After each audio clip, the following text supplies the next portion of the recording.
Hey everybody, it's been a while since we made this video. We celebrated the 1 year sobriety on January 28th. And I just wanted to make a video to talk about all the blessings that we've received this last year, all the things we've done, and all the hope and stuff that we have in the future. That's all became true from our sobriety. And what I wanted to do is ask Kristina some of her things that she's learned this last year about being with someone that's gone through sobriety, and maybe some of the blessings that she's seen and received herself. And I'm also going to talk about what I've seen and what I've received myself. Kristina, what were some of the main things you've noticed throughout this 1 year sobriety thing?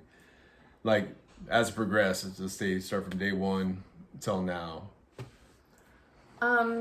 Definitely not what I expected. I think that in my mind, when you decided to get sober, it was you were going to go away for a while and deal with the things that you needed to deal with so that you could. Putting down the drink is not actually the hard part. And I knew that when you left, that wasn't going to be the hard part for you. It was going to be all the other stuff that came.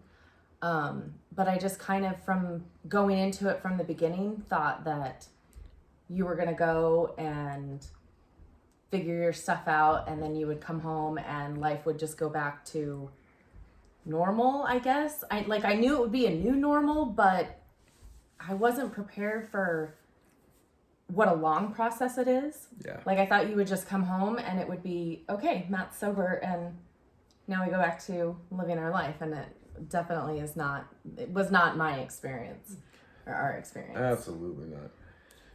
So, at what point did you realize it was not going to be that way?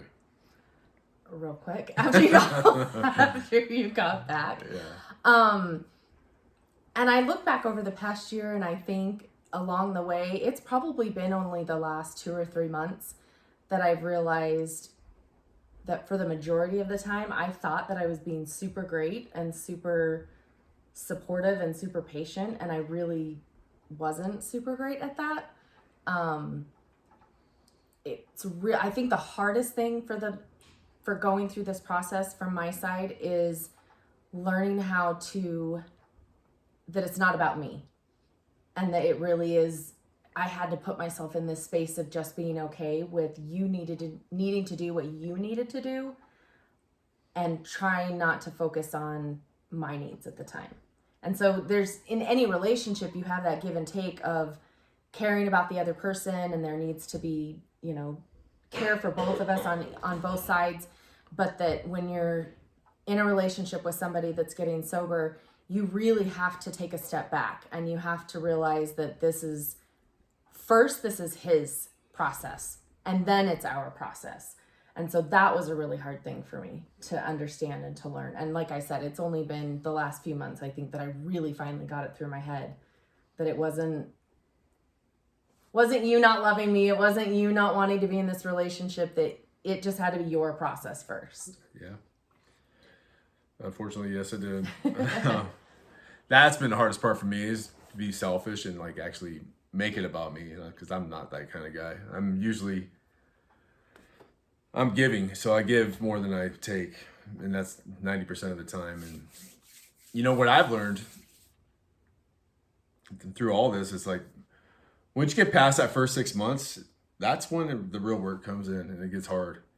You start looking at yourself and being like, what am I doing? What's after this? And as the cravings have gone away, I've learned more about myself than I've learned my whole entire life. And there's really, I think that's true with a lot of addicts. There's a greatness inside of us that we're all blessed with. And I think addicts try to hide that, and they bury that and try to keep it inside.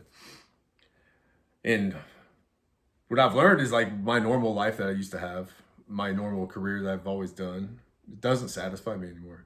It doesn't do what it used to. And maybe because maybe my alcoholism trying to kind of mask that in a way. And it's strange. It's a strange feeling, but it's been pretty awesome.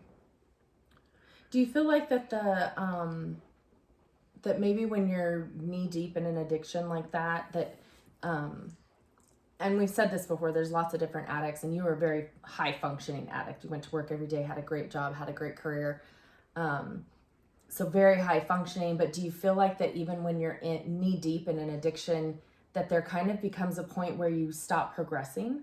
Absolutely. With your career and with things, like you just become very complacent with, this is your life. You get up, you go to work, you come home, you have a drink, you go to bed, you get up, you do the same thing over. Weekends, you know what I mean? And you just become really complacent. Very routine. And you get very complacent. You get very, how do you want to say it? Kind of like stuck. You get stuck in this routine and you're satisfied with it and you're content with it because it's easy. And it's just day in, day out. You come in, hard day at work. I'm going to have a drink. Everything's going to be cool. Even if you have the worst days, you know you could go home and have that drink. And so when that's gone and you're faced with nothing, you're like, why am I having such a hard time at work? And why is it not making me happy? So I start questioning things like that. And I think, you know, going through addiction was one of the worst things I've ever been through and possibly one of the most blessings like I've ever been through. Because if I could overcome that, I know I could do many, many things in life. And, you know, I try, man. I try to keep it together. But the longer I'm sober and the more I'm away from it, the more I want to grow and be something new. And I think that's the true with everybody that gets sober. And it's a journey and it's fun and it's exciting. And it's like, what can I do now? There's nothing holding me back anymore. And it's a huge blessing. Yeah. What kind of blessings have you seen just from this all? Have you learned anything? For sure. I will say that anybody that's going through this with a loved one, in any form of a relationship, husband, wife, brother, sister, cousin, whatever relationship you have with somebody, I've been able to learn a lot about this disease and about what addiction actually really is. That has been my number one thing that's really helped me along the way with this process, is to learn about it, to learn about how the body reacts, what an addict's brain actually does, and how their brain is different than ours. And so just learning about that and putting myself in, it makes you more patient and it makes you more understanding when you really can understand the actual schematics of what's actually happening, that it's bigger than just somebody that has a drinking problem or somebody that has a drug problem. It's so much more than that. I've learned a lot about myself. I've been through a lot of other things in my life, but I think that this past year I've probably grown more on the inside and on, not that anything that I don't think other people would even pick up on, but just for myself, I think I've grown more this past year and almost kind of learned a whole different way of being in a relationship over the last year even. So I feel like in every area. A lot stronger inside. Yeah. So I think, you could either take it one or two ways, right? You could have things happen to you or have things happen for you. And I think this really, we're making the most out of it and have it happen for us. It's been really, really hard. Like, I try to find a balance between, I don't want to sugarcoat things and be like, oh my gosh, being sober is the best thing in the world. And this has been amazing. There's so many amazing things that come from it, but sometimes it really sucks. Yeah. Sometimes it's really awful. But the things where we've grown and the blessings that we see in our life are so much more powerful than any of the hard times that we have and any of the struggles that we've been through this last year. The growth has just been amazing. Yeah, just absolutely amazing. That's a good word for it. Mm-hmm. Definitely the growth. What do you think for you? What do you think was the hardest thing for you through this whole entire process? And what do you think has been the most rewarding thing for you?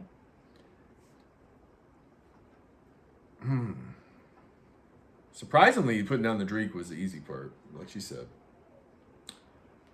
Hardest part was facing the tragedies that have happened in my life, like the sad things that I'd never faced before, and try to overcome them. And that alone was a huge learning process, and that was a huge growth thing for me. Like my brother's death when I was a child, and my father's death, and just all the things that came with that. And that was probably the hardest thing for me. I think the most challenging thing for me was finding a new life and not doing the same things I've always done. I've been drinking since I was a teenager.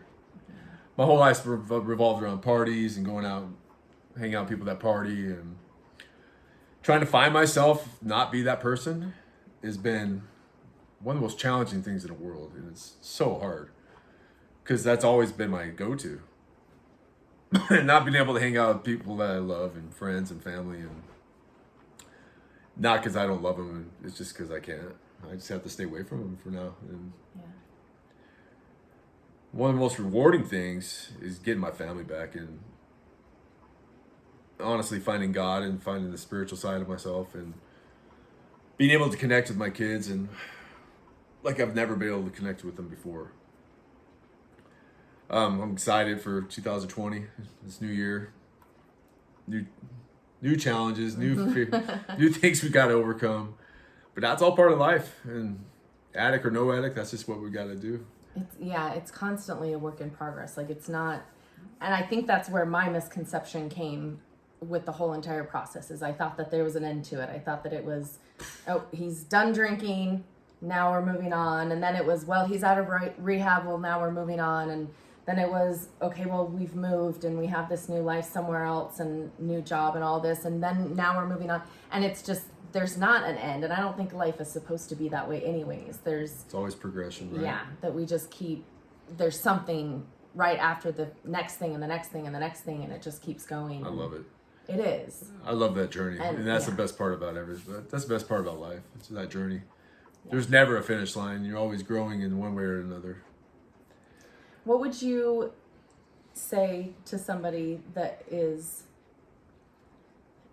wanting to get sober? What would be your best advice you could give? And the reason I ask you this is because we've said before for your journey, for you, this was a really long process leading up to you getting sober. Yeah. Like it was well, and not even just the drinking, but it was 2 years of you talking about stopping, wanting to stop, reading about things, listening to other people.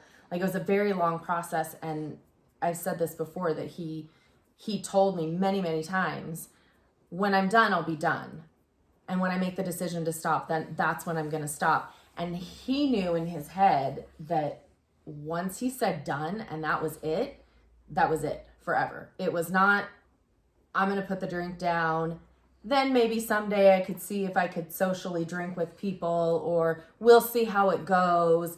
I'll stop drinking for now and get my head on straight. Like it absolutely could not be that way. It had to be done forever, never touching it again. And everybody's experience is different. I think though, for most addicts, if you can't get yourself to that place where you just know it is forever, there's not a relapse coming, there's not, like, it's just not an option anymore. And so what would you say that would be your best advice you could give somebody that's wanting to get sober, that's wanting to really do it? Do it. Right? The biggest thing is, man, you guys try to, without taking all the sugarcoating away, really what you're afraid of is facing who you really are and all the stuff you've been pushing down for all these damn years. And if once you could overcome that and just realize it's going to be painful, it's going to suck, but I guarantee that pain is way worse than continuing on your addiction. Mm-hmm. That pain's brutal compared to what I had to go through to get sober. And, once that pain's gone and you open up and you go to AA or do whatever you have to do, you follow those steps, you get that stuff out of you, there's such a lift, and like it's just relieving, right? That stuff coming off it's not on your shoulders anymore. You can just let go. I can only encourage you to do it. Do it now. Don't wait.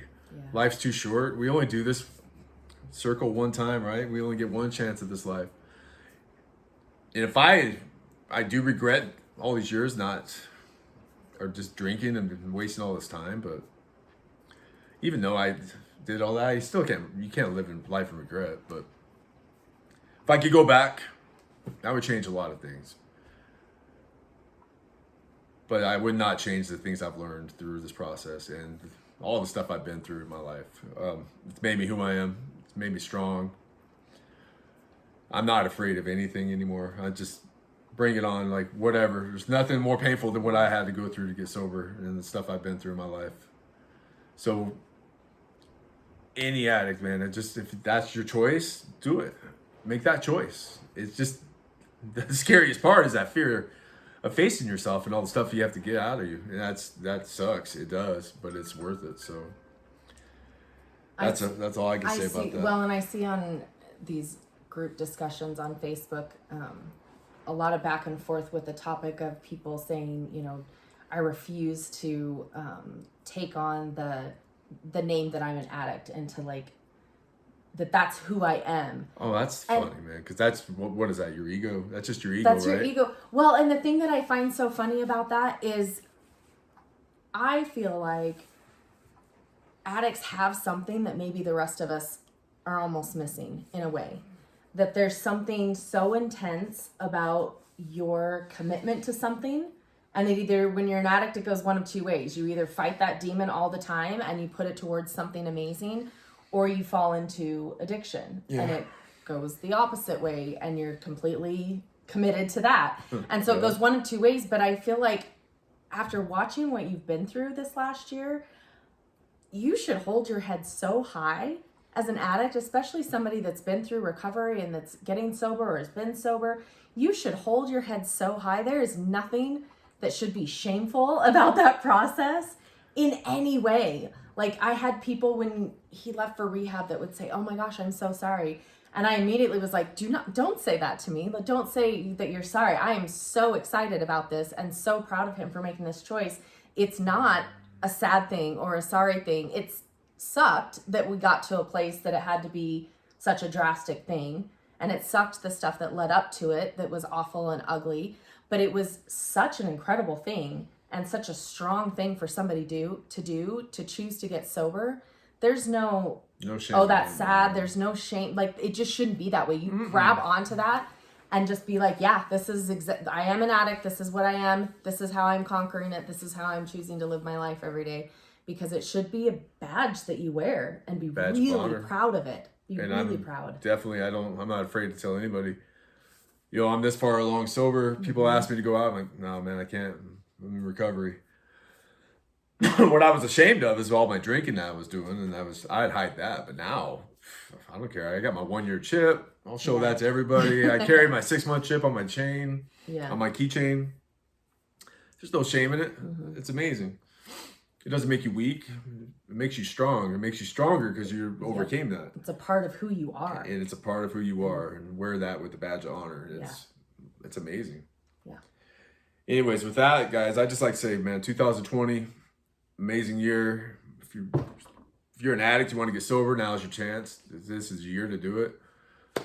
I encourage you to just do it and find a program, get out there and jump right in. With that, you guys have a great night. Thanks.